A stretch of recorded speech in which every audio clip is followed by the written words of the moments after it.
Okay, Bokir Tov na itong tanan. Good morning sa ating mga kapatiran dito sa Cebu, sa Karkar, sa pamilya Pirales, at sa kay Brother Juban, at sa ating mga kapatiran sa buong Panay, ng mga mananampalataya dyan sa Panay, sa Luzon, sa Visayas, at sa buong Mindanao, at maging sa ibang bansa na ating mga kapatiran. Magandang umaga po. Andito na po ang ating daily bread. Nasa Leviticus chapter 11 na po tayo.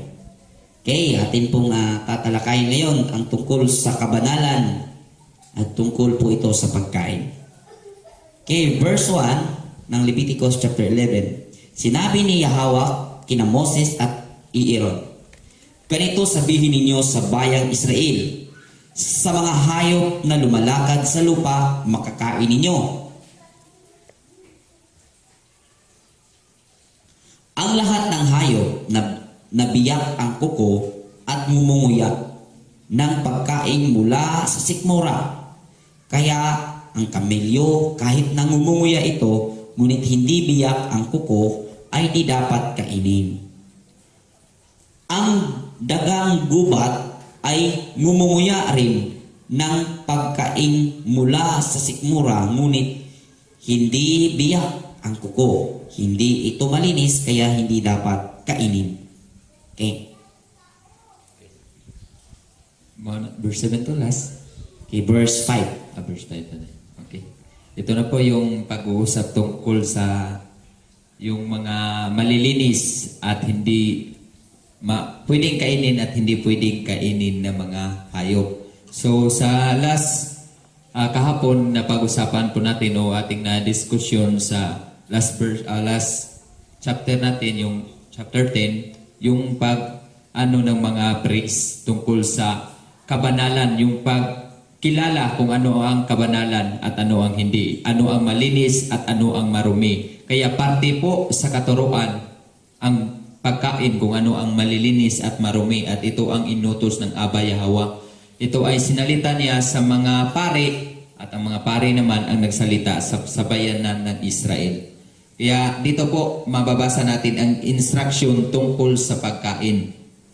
Kaya hindi po pwedeng gamitin ang mga rason na mababasa sa New Testament na sinabi nila na may ibang katuruan na hindi kumakain ng baboy dahil ang rason ay yung pinasukan daw ng mga masasamang espiritu ang mga baboy sa panahon ng Misaya. Pero hindi po yan ang rason kaya hindi ipinapakain ng baboy. Dahil sa time of Leviticus pa lang, sa time of nila ni Moses, hindi na ipinapakain ang mga marurumi at parte po doon ang baboy. Okay. Ano ba tong Juan Bro Rex? Yung dagang gubat. Ano ba yan sa Bisaya dyan?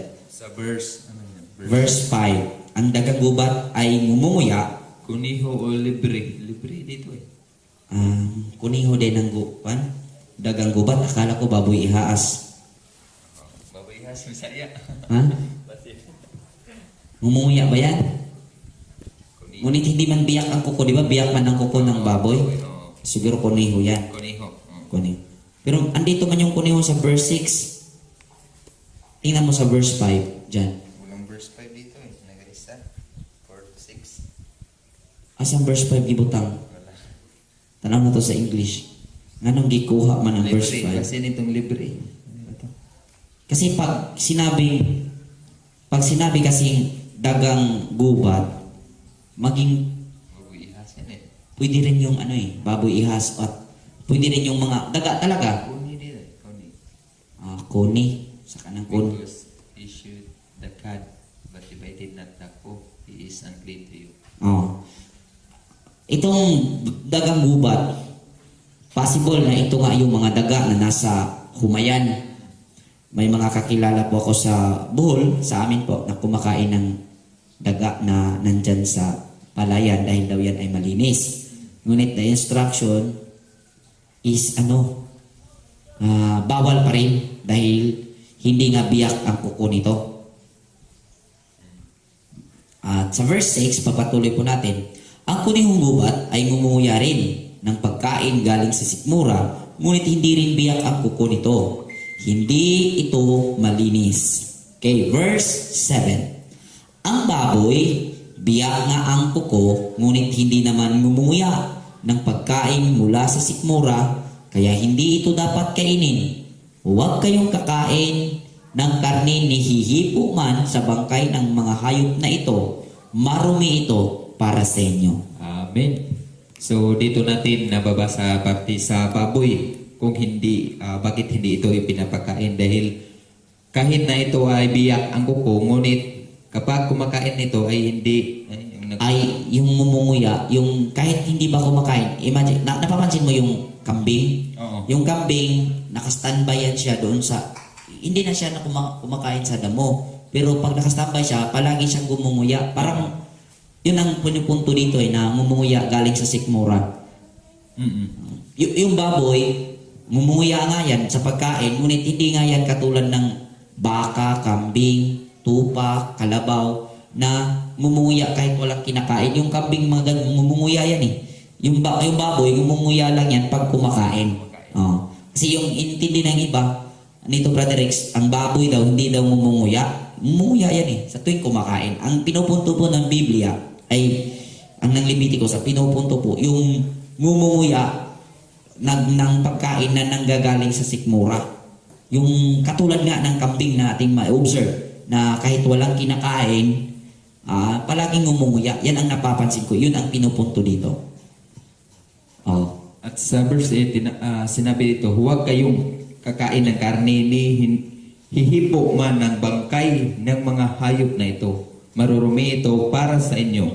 Okay? So, pinagbawal pala ng Elohim yung hihipo ng mga karning mga patay nito. So, for example, may magtatanong kung ang karne ay nakadikit ba sa pwedeng kainin, katulad ng manok at baboy, anong masasabi natin dito? Ang sa akin po, lalong-lalo na sa atin is noon talagang emphasize po na masunod nila ang instruction. Dahil nga po yung constitution is kung ano yung sinabi ng Torah, yun ang konstitusyon ng bansa ng Israel noon. Ngayon po ang katotohanan, gustuhin mo man na hindi makakakain ng manok na nadikitan ng baboy, ngunit hindi po lingid sa ating kaalaman na hindi mo hawak ang lahat ng sitwasyon dahil mayroon po talaga pero tayo po, ang pinapractice po natin, unahin po natin yung ating first nating naging choices. Ang kami po sa aming pagpapractice po dito ay pag yung nagtitinda ng manok ay mayroong baboy, hindi po ako bumibili. Bumili po ako ng mga tindahan na walang baboy. Kagaya na lang ng Magnolia na chicken. Kasi yung dito sa amin, mayroon pong mga tindahan na manok lang yung tinitinda. May dati po akong binibilihan, pero nung nagtinda na po siya ng chorizo, hindi na po ako bumibili doon. Nagtanong po siya, sabi niya, ba't hindi ka na bumili dito, sir? Sabi ko, ay hindi po kasi hindi po ako kakain ng baboy. Hindi naman, kasi na-contaminate. Pero ngayon i-explain ko rin dahil sasabihin nyo, paano yan bro Rui? Pag kumakain ka ng ibang karinderya, ibang nagtitinda, hindi mo man alam na yung karne nila ay hindi nakadikit yung baboy. At ganito din yung mag-re-raise na tanong bro. Sabihin, example bro Rui, na kung ang sa bahay namin, ang mananampalataya ay ako lang. Tapos hindi mo talaga may iwasan na merong baboy kasi nga ikaw lang yung mananampalataya.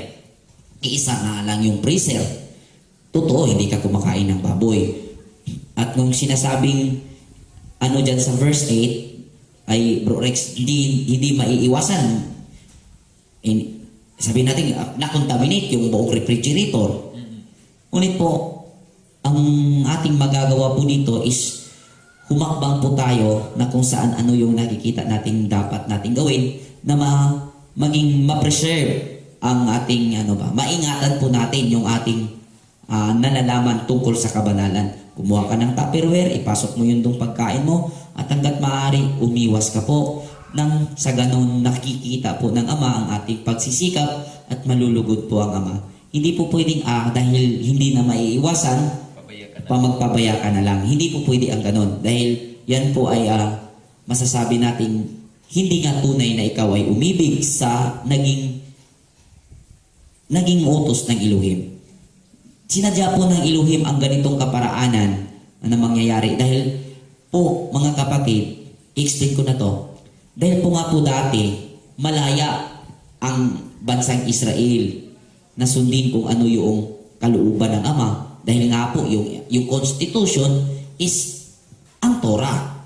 Ngunit po, sa ganung paraan, hindi nga po nila nagawa ng tama. Kumbaga, ang kautusan ng Ama, ina-apply nila hindi dahil sa sila ay umiibig sa Ama. Ini-apply po nila ang kautusan ng Ama dahil sila po ay napilitan. Dahil, kung pagsabihin na natin, hindi na nila gusto, kahit hindi na nila gusto, ngunit mapipilitan sila dahil yun ay batas talaga na umiiral doon sa komunidad nila.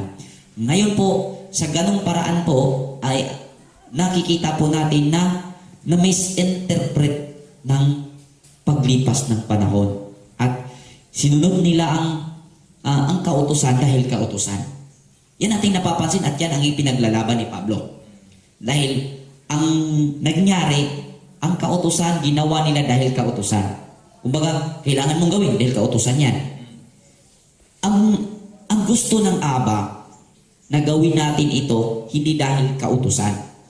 Kumbaga, hindi mo yan gagawin dahil batas. Kundi gagawin mo yan dahil mahal mo ang Elohim at yan ang batas ng pag-ibig. Kumbaga, gawin mo at maging batas mo yan sa iyong pag-ibig sa Ama. Dahil yan ay ang batas na ibinigay niya dahil sa pag-ibig niya sa atin. Hopefully, naunawaan po ang naging pangyayari. Dahil ito po yung gumugulo sa interpretasyong Kristyanismo na kung saan sumisipa po sila sa kautusan dahil po sa paliwanag ni Pablo. At ito ang dapat po natin mairesolba na maipaunawa po natin sa ating mga kababayan. Tuloy po tayo. Verse 9. Basta, huwag hihipo ng baboy ha. Iba po yung nakahipo, iba po yung humihipo. Yung ibig sabihin, balikan natin ito bro. Ibig sabihin po, yung sabi po dito, humipo, ibig po sabihin, intention. Ibig sabihin, alam mo, madumi yung baboy. Ngunit, hipo ka dahil hindi ko naman ito kinakain, okay lang. For example, doon sa palengke, tinitingnan mo talaga yung karne. Yung karne, hindi ka naman kumakain, pero tinitingnan mo kasi naging curious ka. Ang kautosan po, huwag kang hihipo. Pero kung naglalakad ka tapos nadampian ka ng baboy, pero dahil sa naging one-sided yung pangunawa mo, o sampalin mo yung nakadampi sa ng baboy dahil na ano yung kabanalan mo, hindi na po yun tama. Ang ano po doon is, hindi ka po masasabi natin yung pagpapataw ng kasalanan sa humihipo, hindi po mangyayari sa iyo. Andun po yung grace ng Ama na kung saan nag-iingat ka, ngunit yung may dala ng karning baboy na anuhan ka, nadampian ka, ang gagawin mo is pag uwi mo, maliligo ka. Yun lang. Huwag kang magagalit na magpapakita ka ng reaction na kung saan. Kasi yung iba, ganito yung nangyayari, Brother Rex. Dahil sa pagkakaalam nila na yung kabanalan ay nandoon sa pag-iingat, nawawala yung kabanalan sa kaugalian. Dahil minumura, sabihin na natin pinagalitan, yung tao na nakaganon, na hindi naman niya alam ang kautusan na kung saan nalalaman natin. Kaya ang mangyayari po sa atin, sabihan natin, ay, ilayo mo yan sa akin, susunod na, huwag mo na akong anuhan dahil sabihan mo na sa magandang pamamaraan na huwag kang madampihan dahil nag-iingat ka po. Huwag mong sabihan na may galit dahil Hindi mo, ang iba kasi, ina-apply yung kabanalan sa pag-unawa sa Leviticus chapter 11, ngunit hindi naman na proteksyonan yung pag-uugali, kabanalang pag-ugaling kabanalan. Yan po. Huwag lang hihipo. Pero kung nadampihan ka or na hindi mo na nasadya na nasa loob ng freezer tapos hindi lang naman ikaw ang nasa bahay at hindi mo nananampalataya lahat, nahipo mo doon, huwag kang magalit at maano ka lang, maligo ka lang tapos sabihan mo na ganyan, kung may kakayanan kang i-implement na talagang kakain kayo ng baboy, sige, ipasok nyo ng Tupperware at yung sa akin, ipapasok ko rin ng Tupperware nang sa ganung paraan, mauunawaan ka po nila at ang lalabas po doon, mag-build po yun ng respect. Yan po ang importante. Dahil kung ipapairal natin yung hari-hari style na galing, ako'y masunod, hindi po yan effective. Ipapairal po natin yung diplomasyang pamamaraan. Ipapairal po natin yung makatarungang pamamaraan para mag-build po yun ng respect at magugulat ka na lang na yung side mo ay iniisip na ng kamag-anak mo. Experience po namin yan. Dahil dito po sa amin, kami po ay hindi kumakain ng baboy nga. Mayroong mga occasion, tulad na lang ng pamamanhikan, yung pamalay, itong Rex. Ibiruin mo, ako ang hindi kumakain ng baboy at sila lahat kumakain ng baboy. Tapos, inimbita ako at nadama yung buong handaan walang baboy dahil naimbita kami. Yun po, dahil po, ginawa po natin, yun po ang dati po, ganun po ako brutal. Extremist po ako. Pero, nung nag-try po ako na ginalang ko yung nila, yung katayuan nila at ipinakita ko ang naging pangunawa ko na bakit ako ganito. Ipinakita ko sa kanila.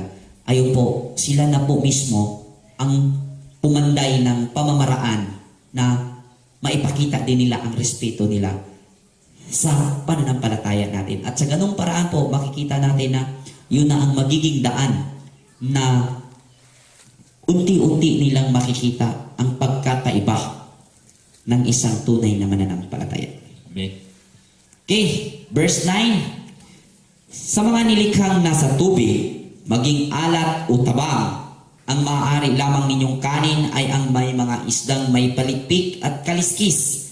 Ngunit ang isdang walang palikpik at walang kaliskis, malaki man o maliit sa dagat o ilog ay marumi para sa inyo. Amen. So, ang batas pala sa mga pagkain na nasa dagat ay directly nga generalized talaga dito na ito lang ang pwedeng kainin. O na may kaliskis at may tinik? May palikpik. Palikpik. Kapay. Kapay. May mga dito may mga pilosopo din ba na nagsasabi na kung magluluto kayo ng isda, huwag niyong kunin yung palikpik at yung kapay. Kainin nyo na lang, pati yan. Yung kaliskis, huwag nyo nang kunin dahil yan pala tandaan ninyo. Ipapakain daw. So, marami pong mga masasabi nating kinakain natin noon. Ngunit sa pag-aaral natin sa Torah ay hindi na pwede. Tulad na lang ng mga crabs. Yung crabs, shrimp, yung mga masasarap. Mga shell. Shell, masasarap. At yung ano ba yun yung squid ba? Yung locust. Oo. Yung paborito ko yan, yung shrimp, locust, paborito ko yan. Pero nagtaka ako, nag-edad po ako ng 18. Pag kumakain po ako niyan, mumumula po dito, ayong dito. Sabi ko, bakit nangyari to? Bakit naninibago yung katawan ko na kung saan, mula pagkabata, yun na ang kinahiligan ko. Yung pala ay, siguro, masasabi natin yun, nagpapahiwatin na yung cooling ba? Ng iluhin. Nagpapaalala tungkol sa dapat gawin. Magbigay tayo ng example ng mga isda na hindi pwede. Ihito, hindi pwede po yan. Kasi wala talaga yung kaliskis. Yung danggit, walang kaliskis. Pero yung kitong, meron po yan. Yung malalapad na parang danggit, meron yan. At yung barilis po, meron po yan. Yung tona, meron yan. Sabihin ng iba na wala, doon sa palengke wala. Pero ang naging katangian po niyan ay nung makuha po siya, pagka galaw-galaw niya, natatanggal po dahil maliliit lang po yung kaliskis niya. Basta ang mga hindi po pwede, shell, pusit, squid, yung kugita ba? Shrimp, crab, lahat po ng kategorya niyan hindi po pwede sa atin. At lahat ng walang palikpik kasi dinidescribe po dito general. At yung kasi baka may magtatanong Brother Rex na kasi hindi man maiiwasan na may nagtitinda ng shrimp at bangos, example. Yung ang sabi nila hindi daw sila bibili ng bangos na nakadikit sa shrimp. Ito po ang analysisyon ko. Ang batas po ng contamination ay sa karne po yun. Sa isda po, wala pong contamination po doon. Dahil kung titingnan po natin, iisa lang pong pinanggagalingan na sa dagat. Sabay yan kinuha din. Sabay din kinuha. Kaya walang contamination sa isda at saka sa yung unclean na fish at clean fish. Wala pong contamination sa palengke. Ngunit po kung lulutuin sabay, ando na po natin mai-apply yung contamination. Pero kung sa display, wala po yung contamination doon. Pupuli, naunawaan po ito. At yung mga halamang dagat. Okay, halaman dagat, baka makalimutan. Yung qualified para sa alam ko, ang halamang dagat na magpa-qualified na ma-consider natin na halamang dagat is guso. Ano yung guso? Seaweed. Lato. At yun lang naman siguro. Iwan ko lang kung kakain kayo ng samo. Lusay. yung tae sa donsol. Yung lukot na karaniwang inihalo po doon sa tinula, lalong-lalo na sa mga mahilig sa tinula, larang, yan po ay hindi po pwede sa atin dahil po yan ay dumi ng dunsol at ang dunsol ay hindi po clean. Dahil yan po ay parang ano sa manang bat ay? Murag dako kang wate. Sabi na, murag hila-hila mas dagat. Bawal kasabot, basta hila-hila. Basta hindi yan pwede yung lukot na hinihalo sa tinola. Karamihan po yan ta tinola at yan rin minsan ay nakilaw. Kinikilaw po yan at masarap yan.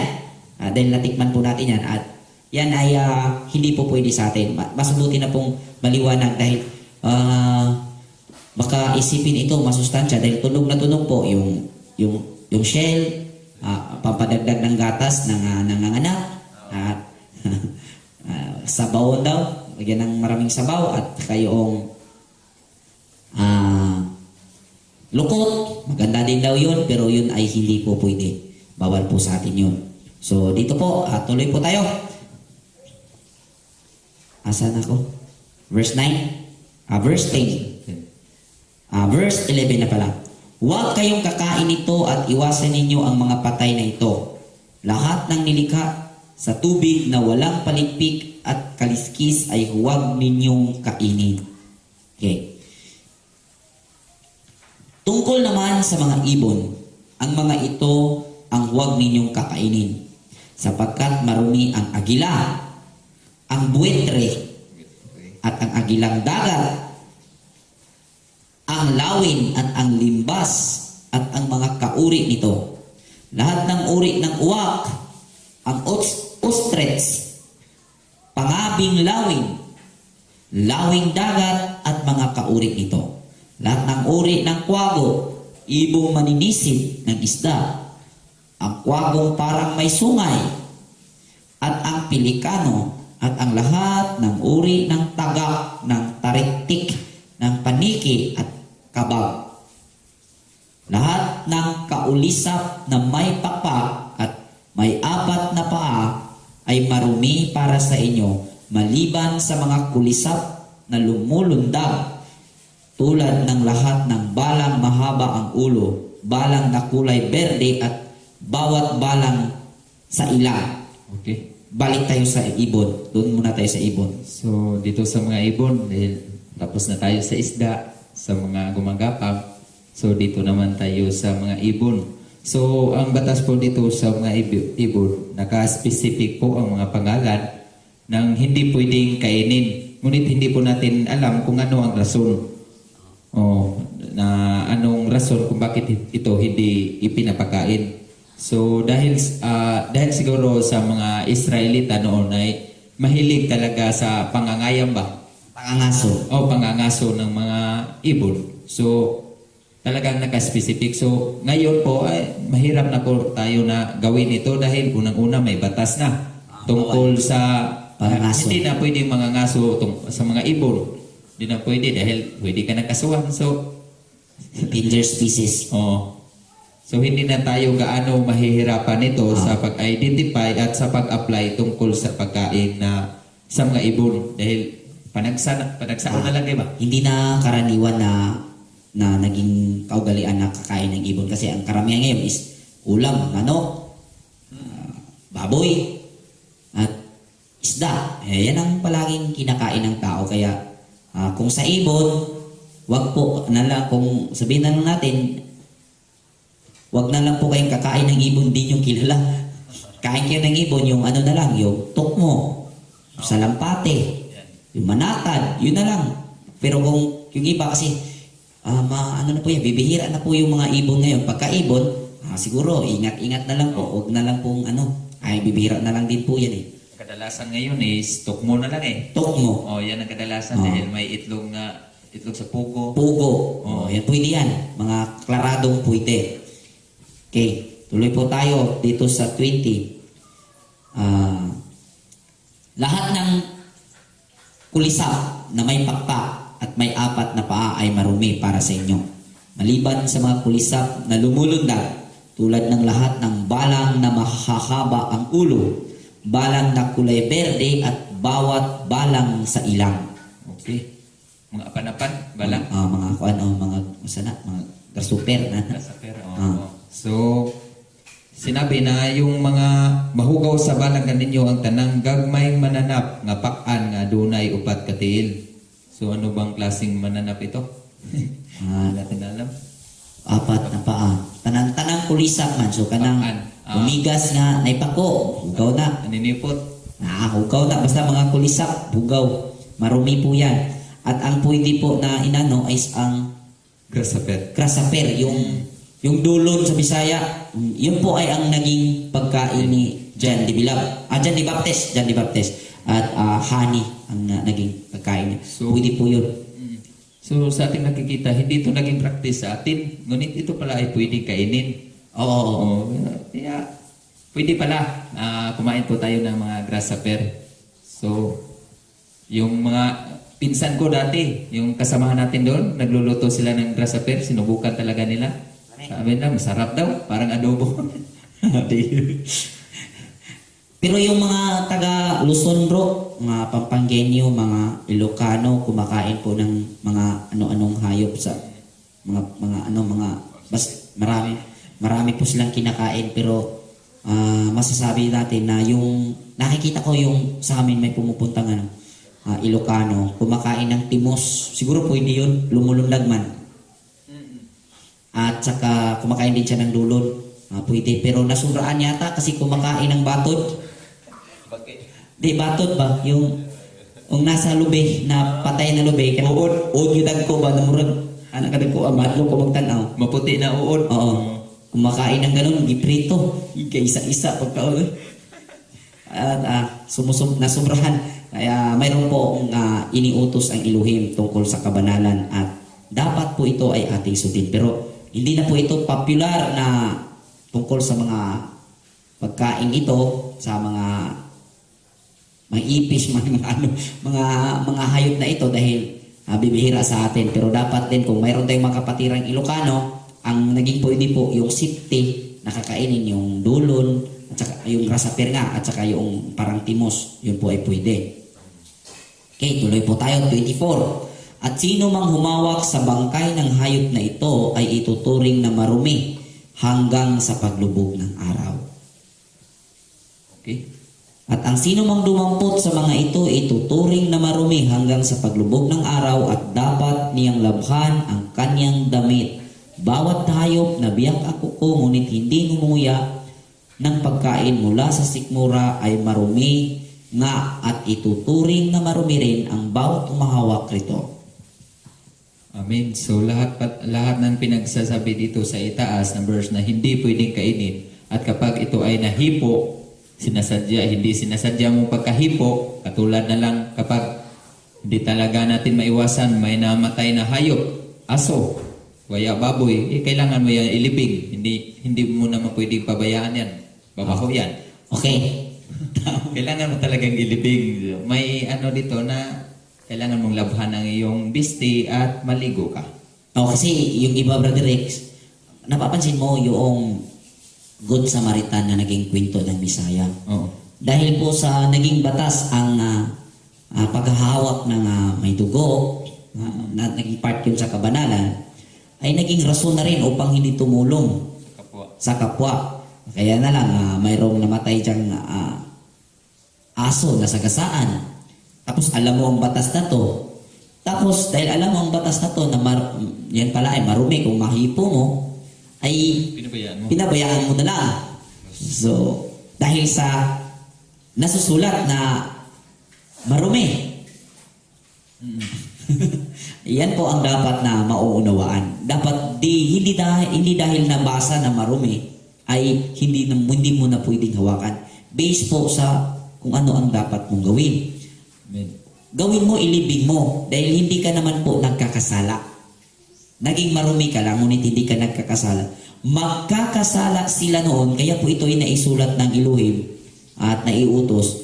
Sila po ay pag hindi po nila nalaban ang kanilang damit at ang tulda ng tipanan ay nasa kanilang kalagitnaan, pag sila po ay nakakalapit doon at hindi po sila nakasunod sa guideline, tuntunin kung ano ang dapat gawin kung sila ay nakakahawak ng ganito, yun po ay ang maging rason upang sila ay mamatay at magkakasala.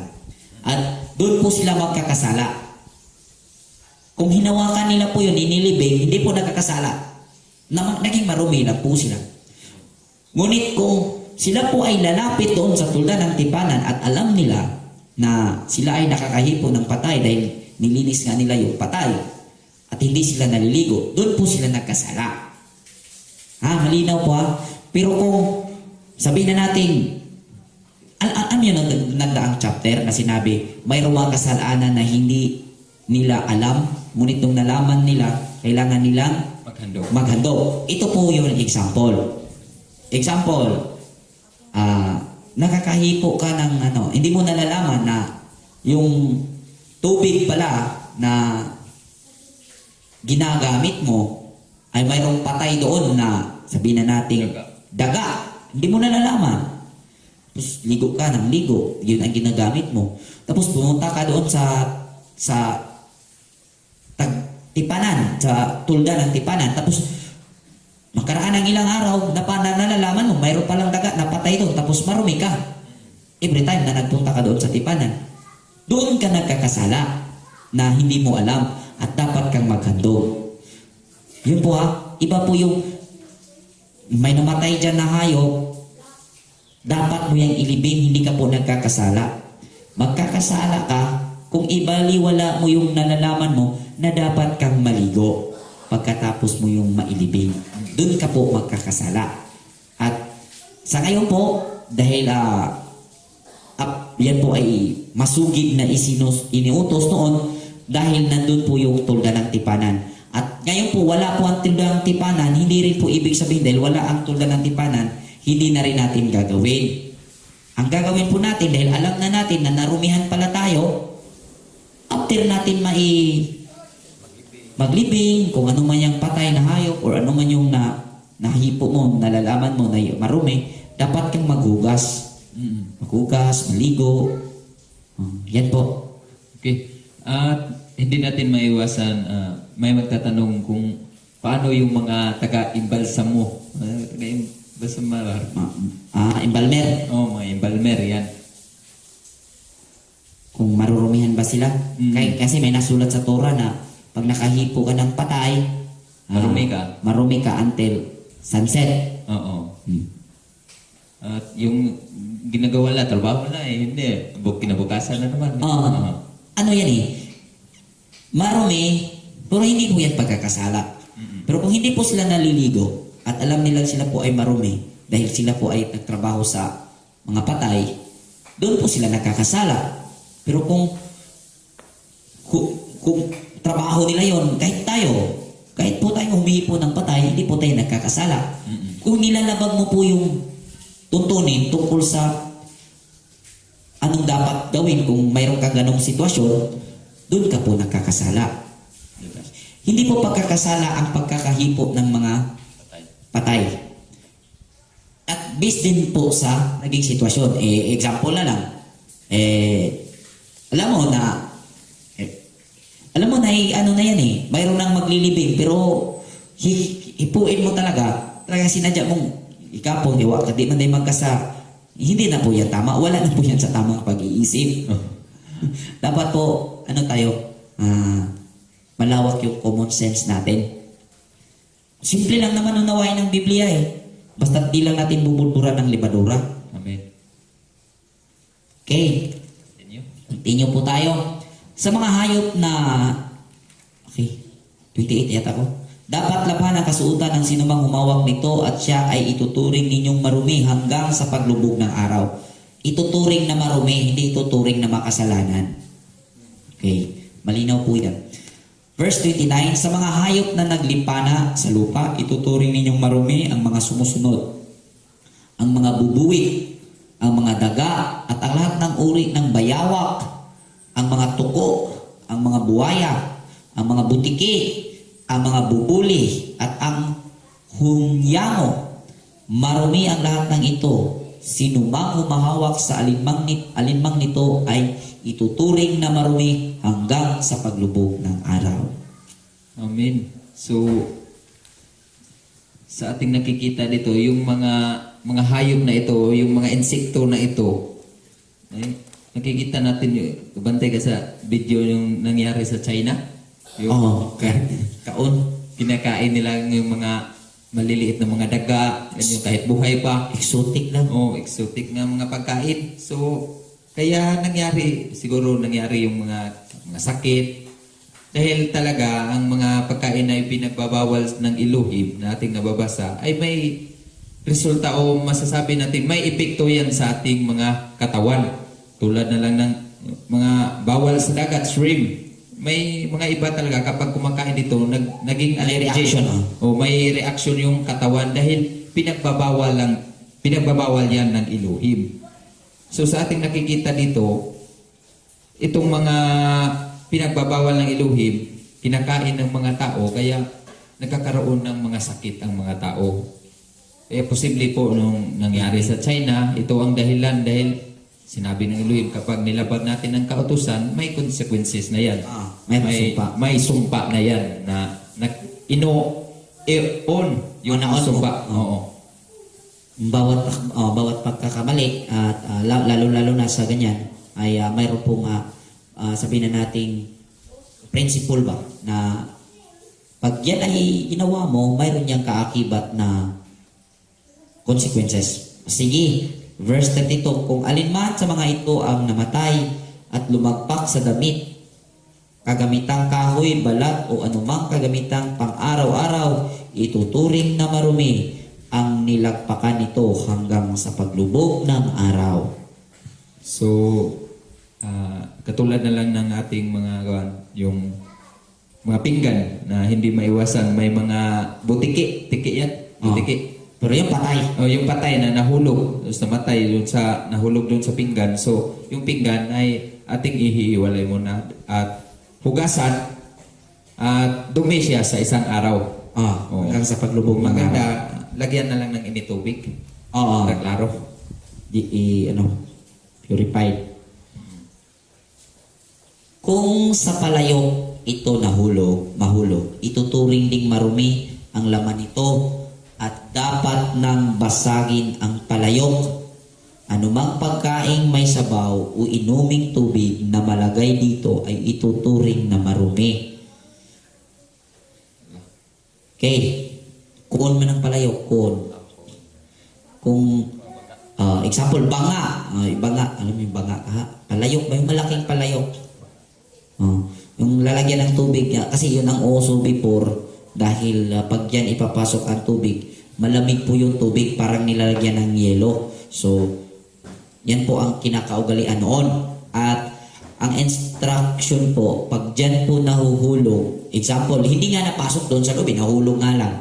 Nahulog dyan o nalagay dyan, nadikit dyan ang patay na katawan ng, sabi natin, butike or daga. Yan po ay marumi na at dapat basagin. Yan po. At hindi katulad ng mga plastic na mga lagayan na kung saan pag yun ay nahulugan, ang paging marumi po nun is until sundown. Ngunit hindi po dapat basagin. Pero po palayok, babasagin. Kaya kung mapapansin natin ngayon, kunti na lang din ang gumagamit ng palayok. Sa mga, kahit dito sa mga mga liblib na di na lang. Pero may mga ninuno na mga matatanda na nagsasabi, masarap daw yung luto sa palayok, lalo na paksiw. So, anumang pagkaing may sabaw o inuming tubig na malagay dito ay ituturing na marumi. Marumi nga ang anumang lagpakan ng ganitong uri ng patay na hayop. Kung mahulog sa kalan o palayok, dapat sirain ito. Ito ituturing ng marumi. Iyon. Ngunit ang batis o ipunan ng tubig na malagpakan ito ay mananatiling malinis. Gayunman, ang umahawak sa patay na hayop ay ituturing na marumi. Kung ang patay na hayop ay lumagpak sa binhing pananim, ito ay mananatiling malinis. So, na-mention kanina yung batis. Okay. Yung batis kapag nahulugan ng patay, Tubod. ito ay nananatiling malinis. Malinis. Oo. At saka yung yung lalagyan ng funduhan ng tubig. Punduhan. Funduhan ba? Sabi dito. Ngunit ang batis o ipuna ng tubig, basahin nga natin sa English, baka iba yung 36. Yan. 36. 36. Okay. 11:36. Okay, ito ang sinasabi. Nevertheless, a fountain or pit wherein there is a plenty of water. Bangag dito. Atabay ni. Tabay. Oh. Balon. So, ibig sabihin, yung yung batis, kahit na nahulugan ng mga patay, ay nanatili itong malinis. Malinis. So, pasado talaga yung paggawa ng cleansing ceremony doon sa batis, paggawa mo ng immersion.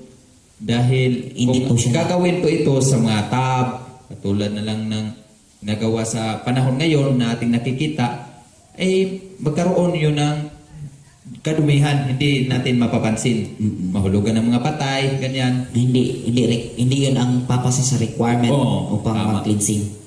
So, tama talaga yung cleansing ginagawa doon sa mga batis o sa ilog. Hindi sila kukontaminate. Hindi na kukontaminate dahil sinabi nga dito, hindi na kukontaminate ang batis kung ito'y nahuhulugan ng patay. Kaya, sabi nga ni Brother Rex, yun ang pinaka-requirement na qualification para doon isasagawa ang cleansing. Kasi nga i-cleansing Pag cleansing, paano ka malilinis kung hindi nga malinis yung tubig? Oo, gagamitin mong tubig, marumi na. Paano ka magapaglinis? Kasi kung tingnan natin yung Yarden, Nahar Yarden, yung Jordan River, yun po ay nagyaw-yaw ngayon si Naaman, Oo. si Aman, yung Naaman, yung isang captain ng Syrian soldiers na doon siya pinapaligo ni Eliseo dahil marami namang Yarden na malilinis. So ibig sabihin, yung Yarden, yung Jordan ay hindi po yun sasabi nating malinaw yung tubig. Ngunit po, kahit hindi malinaw, dahil yun ay flowing, dahil yun ay isang kategorya ng batis, hindi po yun narurumi, kaya doon po isinasagawa ang cleansing at naging effective po, naging malinis po ang nagpapalinis po doon, nagbabautismo. Okay?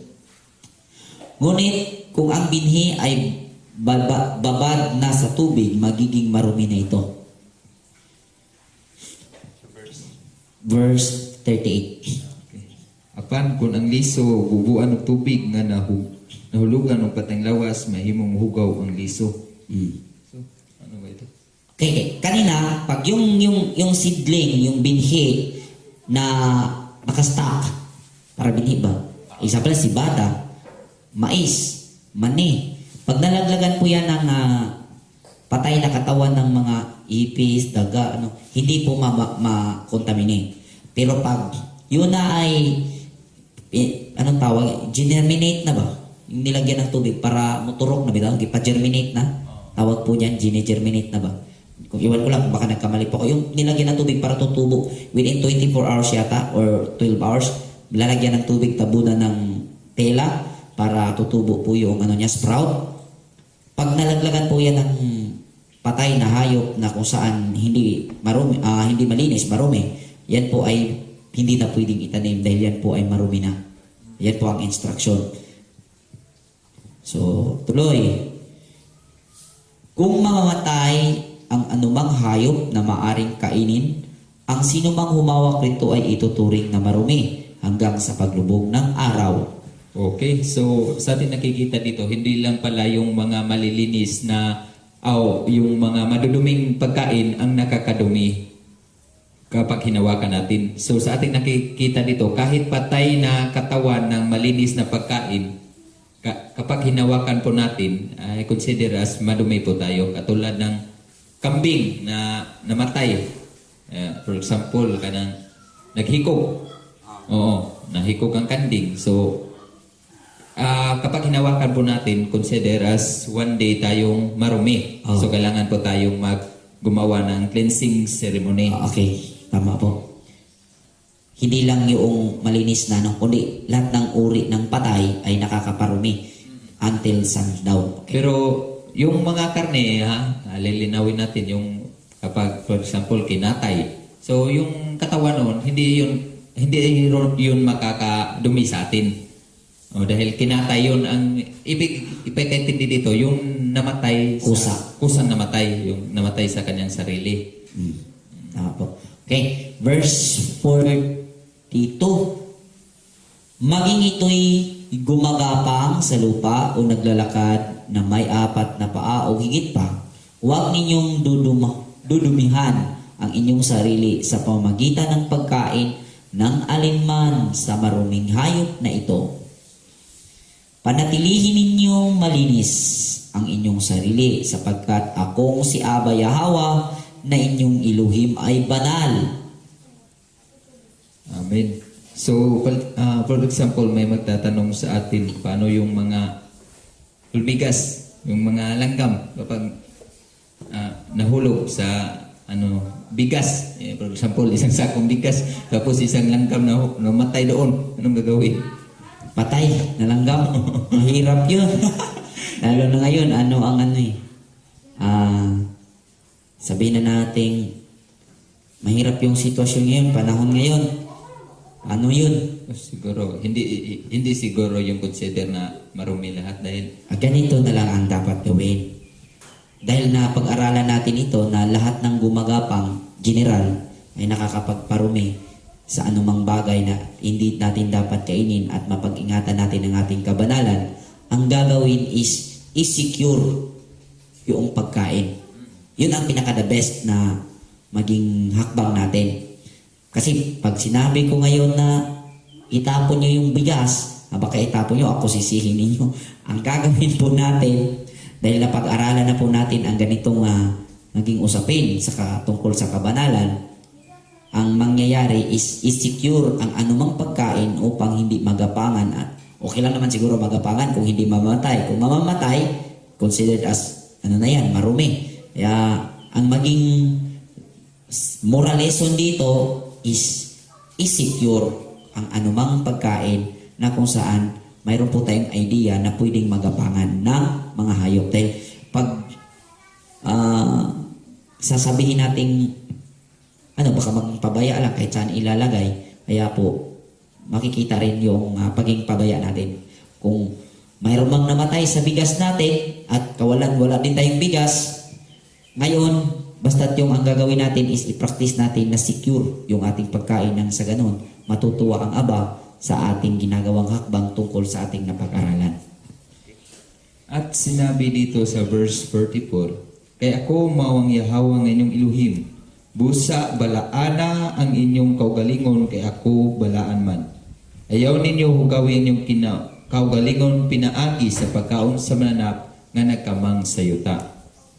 So, sinabi ng Elohim nga magpakabanal kayo dahil ako ang inyong Elohim, ako si Yahweh, na banal. So, dito natin nakuha yung pag-aaral natin tungkol sa marurumi at malinis at marurumi na pagkain ay tungkol pala ito sa kabanalan. Kabanalan. Oo. Procedure. Procedure pala ito ng kabanalan. Kaya itinuro ng Elohim ang paraanan dahil sinabi, nakalimutan ko na walang makakalapit at walang makakita sa Elohim kapag walang kabanalan. Meron yan. Oo. Kaya lahat ng kaparaanan po ito, kaparaanan ng Elohim upang tayo ay makalapit sa Kanya, upang tayo ay makakita sa Elohim. Hindi sa literal, ngunit ang ibig ipakitindi na makalapit tayo sa kabanalan ng Elohim.